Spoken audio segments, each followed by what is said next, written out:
Yeah, as promised, let's get into it now.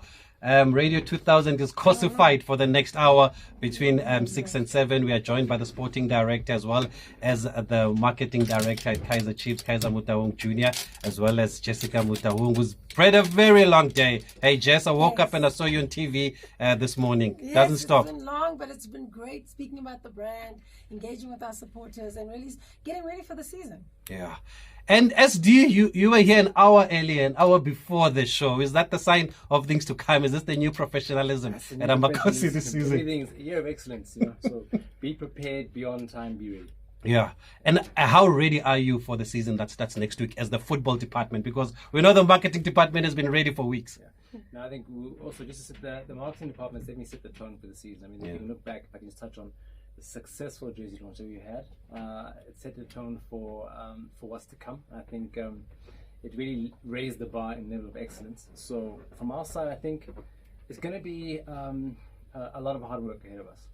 I think our coach also, you know, he said some very important words yesterday. We are asking for the Amakosi faithful to give the team patience. You know, we've got a young team. We're assembling what we think and what we believe is a strong outfit, but also that takes time, and we're trying to do it. If you look at our acquisitions from a very strategic position, you know, starting very much from our defense. We know the number of goals we considered last year and areas that we have identified that we want to start with in our foundation building phase. So a great preseason. I think Turkey was a great precursor for getting the group together. I mean, we spent a full 3 weeks together. I think that was really a godsend for the team to be around a new technical staff, secluded away from any distractions here locally. I think from the conditioning perspective, from a technical perspective, was I think a very, very important time for us starting the season. But I think so far we are working hard.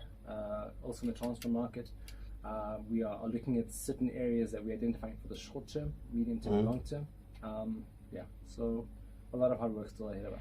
And just how's the environment at the village, since both of you are there every day? We've had talks that this new management team is big on professionalism and just doing things on time and all of that. Have they brought a new environment, different atmosphere to the village? A newness, different energy, different way of scheduling, just a new energy, which I think is needed, you know, and Kaizer's testament can testify to that.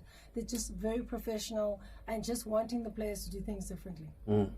Yeah. No, must say, I think the energy is very different. I think also the levels and understanding of what is needed has definitely reached a different level. Very demanding, and I think that befits the club of Kaizer Chiefs' nature. That we need to set standards and not just goals, but have the right high standards. And I think that we're very privileged to have some very hardworking professionals who are really here to give their all to make sure that this team achieves its objective. How have the players adapted to it?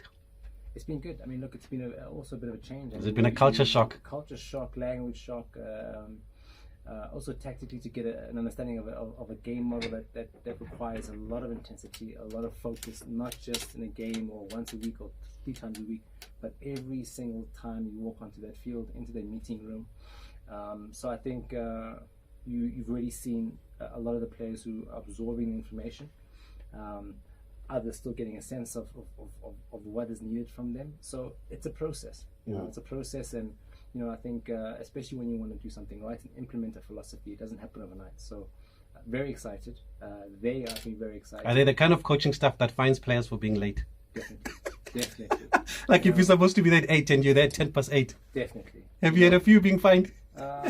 In pre-season, a few. When we got back, it's gotten less. And to be very fair, I mean, that's one thing we must give the group. We must give them their products. They've been very, very eager to learn, very professional, and have really come with their all to try and give their best. So there, you can't fault the attitude in terms of training, in terms of the training matches. They've really given what they can.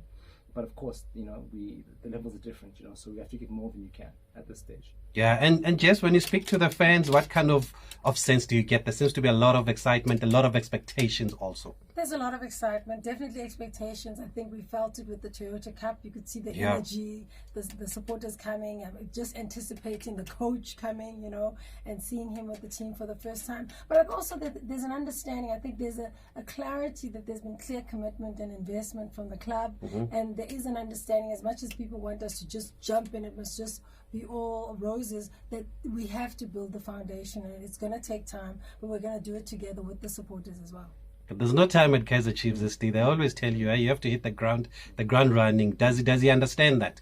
Or do you understand Coach that? Coach is very, very, very clear about what we need. And I think people need to understand us as a footballing club. We're very clear and very realistic about where we are right now. So we literally are using this as a period where we want to completely from the inside out restructure key areas, technical side, administrative side, in various areas. But we're very realistic, and we also, that's what we say, and Coach spoke yesterday, we do need patience from the supporters because we've got a young squad, and we're looking to bring the right level of quality to enhance the group. That has its own implications. The market has its, teams want to keep their best players. There's many things that we need to formulate and get right to make the equation equal to what we need. But we do need patience. We need patience, and we're not coming in here gung-ho saying we're going to win this cup, that cup, this cup. We have set ourselves a timeline, and we're implementing the strategy to achieve all the different milestones that we need to. But we are asking the faithful to support, see the intention, really, really behind the guys. And I think that we have a coach who is very direct, tells things how they are, will not tell you what you need to hear, will always give you the information that's coming from the best place that we all know is aligned with where we want to go. So, yeah. I think we're very deliberate as well. Yeah. I think that's important. And definitely excellence, even at the small things, is what we're doing right now.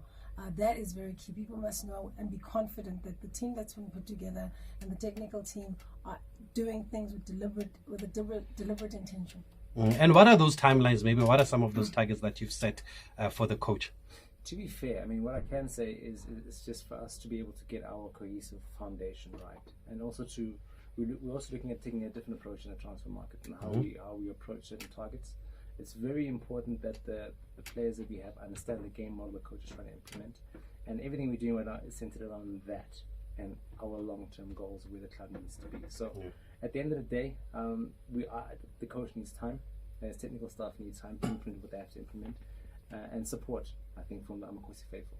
But I think they can know that he is a competitive coach. Yes. We've seen in previous seasons. The technical team are very competitive. They want to do well. The goalkeeper coach has been very popular. Hey, Jess, why is that? I'm sure that's somebody you can use a lot on your social media platforms. Have you seen that? He's got swag, he's got energy, he's got that glamour energy. No, he's got a nice personality. Absolutely love him. He's fitted in seamlessly, it seems like it. He loves it. Yeah. And we talk about the targets and you talk about the style of play. Do you leave it to him to instill his own philosophy, or do you basically giving him an idea of the kind of football that the fans would want at Kaizer Chiefs? But the thing about Coach Nabi is and I think also it's well documented, it's not like that we engage with the coach a month before a season. We always knew from, I think everyone knows from even the season before, had done our own research on the kind of football, the kind of game model that we want to, that we think reflects our supporters and our stakeholders in the best way. Made sure that we're clear on that and look for the candidates who we feel can help us achieve those. And the great thing about Coach Nabi and his technical team is that there's a lot of alignment in terms of all the different footballing principles on and off the ball, how we want to play, our pressing formation, how we want to set up structurally. There's a lot of alignment, and I think there's been a lot of work also that's gone into identifying not just the coach but players and where we want to go. So I think him being the head coach, he needs to be able to bring the ammunition that he needs to be able to do his job. And what's great is when there's alignment, that makes it very easy. So it's not a case of this is what the club wants and the coach sees something in a different direction. The alignment has been great to find, and he is the head coach, and he needs to make the decisions that he needs to make for the club to be successful. But he doesn't come into a vacuum. He comes into a space where there are other people, the development coaches who are there to engage with him as well, to understand who Chiefs is. And he has been doing a lot of research and work on his own. Yeah, that's one thing I must say. The coach and the team have been very prepared. They have really left no stone unturned in terms of their research, even much more prior before. So I think it's great to find the alignment, because then it means that we're always on the same page. How much of a say has he had in these new signings that have been announced?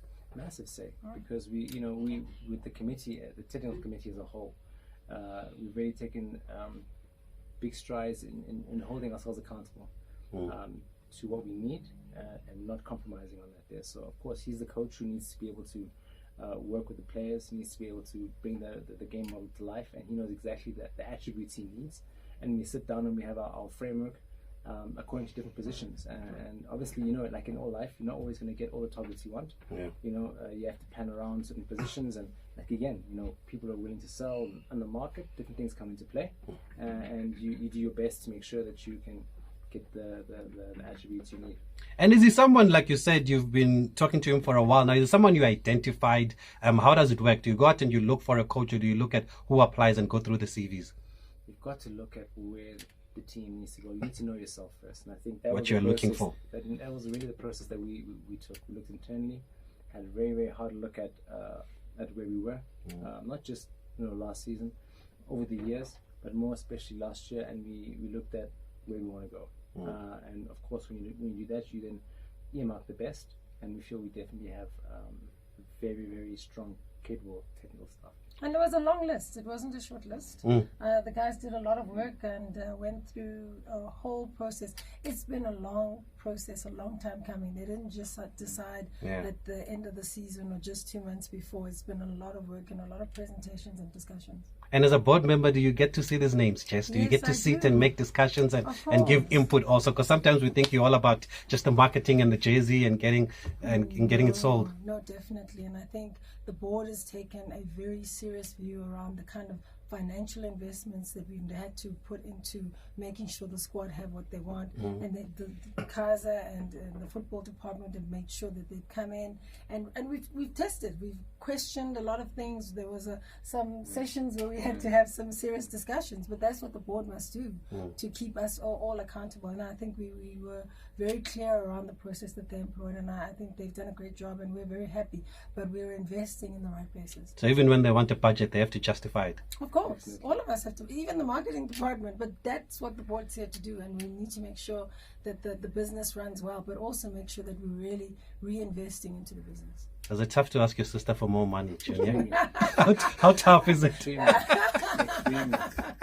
Extremely. Okay. You can imagine you've got my sister, you've got the chairman, so it's very, very tough. But it's also tough because I'm going to go out and get the money. And get the money, yes.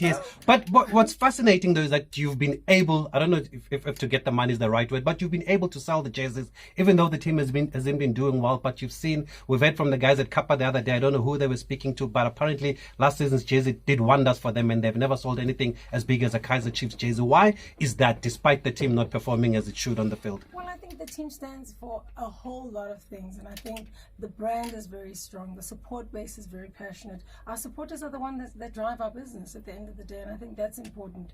And also we have great sponsors who do a lot of work on the ground with us, and also they invest in us as well, you know, and they have faith in the brand and the work that we're doing. So it's a holistic partnership, and obviously it's important for us to make sure that we attract new partners, and I'm excited about the fact that we are fortunate that partners want to partner with the brand. And it's also, I think, the league that we have. The league is competitive. We're in a league that gives value, but most importantly, I have to thank our supporters who really value the brand and are always there for us. And for us, it's important to give back, and I think this season is about how do we make the experience a lot more exciting for supporters. How do we give value? I mean, I've just come back from Tottenham and Chelsea and other parts of the UK, and it's amazing to learn, but also to see that some of the stuff we're doing is great, but to come back with new experiences for our supporters and to make sure that we can give them value outside of just the merchandise, but making the stadium experience, activations, and also a very big part is CSI. You know, we are going to be very big in giving back to our communities and making sure that supporters understand as much as they give, there's so much more we can give in the communities. So our supporters. There's many stakeholders to answer your question, but our supporters, you know, they're really, I have no words for the kind of people that they have been to this organization. But you know, whether the team is having a tough ride, whether the team is in a good way, they're always there, no matter what. And you know, that's something very special that I think that we've been blessed with, and I think no words can describe it, but they really are a special breed. But they can be harsh too when it's time to criticize. How do you deal with that? Yeah, but you see, without supporters, it comes from a good place because they always want the best for the team. They want the best for the club, you know, and this club means so much to them. Like Jessica said, now it means much more than just football. This is for generations down the line, brings so much to their identity and the makeup of their families and the pride that it gives them. You know, no one can put a value on the love you have for a football team. You know, and I think for them when they're critical and harsh, it comes from a place where they know the club's not doing enough or we need to be better. You know, so and also we have very knowledgeable supporters. Yeah, you know, these are people that love football, that breathe football, that know football. So when they do that, it comes from a place, and of course, you know, they love this team. So there's no other. If it's an opposition fan who's saying something, it's very different. But our people, it comes from a place of love. It would be sad if they didn't say anything. Then they wouldn't care. You know? So we're very thankful to our supporters. That's why you even embraced them when they marched to Nature, and then you were there taking photos with them, and then they forgot everything. Without them, we know. Yeah. But on a serious note, Junior, you mentioned that they're very knowledgeable. How much of their views do you take into account, or their input do you take into account when you have to make these acquisitions, whether it's a coach, whether it's players? Because even before Nabi came, they were all calling for Nabi. People were changing their handles on social media to Nabelem Tuini and Nabella, whatever it was, Nabel Cruz or something like that. No, but you see, the thing is, you know, there were even people calling for other great names. You know, we've got Coach Peter Musamani, we've got other coaches overseas. So I think when you as an organization know where you want to go and understand the goals you want to achieve, that's what you got to focus on. You know, because we know a supporter will love a favorite player this week, and someone might have a different favorite player, you know, and then they might say sign this player. So they have love for the game, they have their own opinions, but at the end of the day, the supporter wants us to win 3 points, wants us to win a trophy. So if you're achieving your goals, then you're most likely going to be in line with, you know, what those supporters want. But it's football. In football, if you're in a room and everyone says the same thing, then you're in the wrong room because no one sees the game the same. And that's the beauty of football, you know, and that's what makes it so special. So to answer the question again, it's just literally about us understanding what we need to achieve and doing that. And then I think when you do that, if you're lifting a trophy, if you're having a top goal scorer, they're going to say that's a great player, you know, because we're representing them the best we can. But also we've been entrusted with the responsibility to do the work, and I think they also need to trust us when we make those decisions. But we do listen to certain things, but we also will not always do everything that supporters want us to do because we know the direction we need to take at times because of other circumstances they may not be aware of. But we love the passion though. Okay, yeah, and we are taking your voice notes on 060-5842-250 or call us on 086-000-2479 if you have any questions, any comments. The Kaizer Chiefs marketing director is here, Jessica Motaung, as well as the sporting director at Kaizer Chiefs, Kaizer Junior is also here, and we'll play your voice notes shortly. But on that note, I asked you in the beginning, SD, how ready do you think you are for the season ahead? Because it's been a long wait. Fans have been waiting. Our league has kicked off a bit later than usual, but the Amakosi faithful have even had to wait a bit longer. But in another way, has this longer delayed start been a blessing in disguise, maybe for the technical team and just for the club, just to get things together and to get the coach to work with the players a bit longer? It's a two-edged sword. I mean, if we look at the start, we're able to, you also periodize your pre-season. So the initial plan that was put down by the conditioning department and the technical staff in pre-season was based on an August start. You know, so obviously there was a lot of readjustment that had to be done, both technically and from the conditioning perspective. Of course, with the extended transfer market, it can be seen as a bit of a blessing in disguise because we have, I think it's 5 technical members who are coming into a new country. So we're not just talking about a coach just coming in today, and you know, these are 5 individuals who coming with their families into a new environment. You need to be settled down, understand the living conditions, understand the terrain. We've got new players coming in, so I think I would say it's a blessing in disguise. Again, it's not ideal for us to sit and watch MTN8 because those are the competitions that you want to be featuring. Yeah. I mean, we're a club that never wants to be in the situation again. Luckily, Khwati was on the show last week. He said that MTN8 is not the same without Kaizer Chiefs. And that's a Pirates legend. And that's how we feel. And you know, we owe it to supporters to be able to compete in every single trophy. So we've missed out on that one. Again, it has given the players more time to get a better understanding. at the same time, they are rearing, itching to go. And we take every day as a blessing before us and make sure that they're using it to the best of their ability.